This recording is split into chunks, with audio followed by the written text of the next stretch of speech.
Megan Duma here, your host at Wine for Blind. To Kalon Vineyard, which is the vineyard behind me, was one of the first vineyards to be planted after the gold rush in 1849. It was planted actually in 1860 and was producing some pretty darn good wines during that time.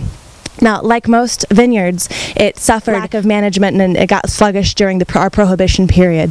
During the 1940s and 1950s, it was really not given as much love as it should have been given. And that's when Robert Mondavi comes in the scene. The Mondavi family immigrated to the Napa Valley in the early 1900s and bought the Charles Krug Winery. And Robert worked together with his brother Peter at the Charles Krug Winery. But the two brothers, they didn't have exactly the same idea when it came to winemaking and what they had in mind for the Napa Valley.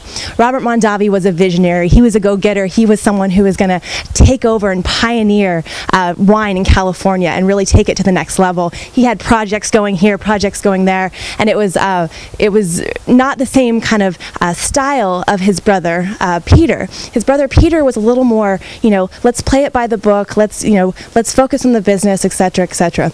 Well, that led to the two brothers to splitting up. And in 1966, I believe, Robert Mondavi bought the 11 acres of the To Kalon Vineyard that you see behind me. Throughout the years, Robert Mondavi was a pioneer in wine education, but what's interesting about the man when he bought this winery is he was 53 years old. So his legendary wines and winemaking and just his story really started in the middle of his life. He traveled to Europe, where he was greatly influenced by the old world wines and the people and winemaking style that he met when he's in Europe. But what that did for the Robert Mondavi Winery was really, they started making just some incredible Cabernet Sauvignon.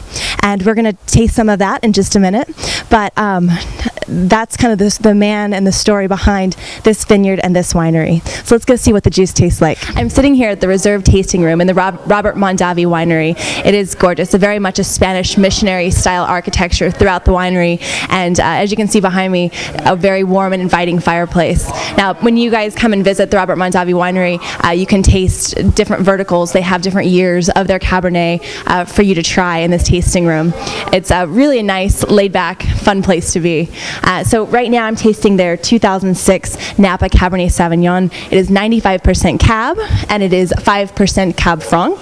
Cab Franc will add a little color, depth, and structure, but the Cab grapes can stand on their own coming out of that To Kalon Vineyard. So I'm just going to take a sip if you guys don't mind.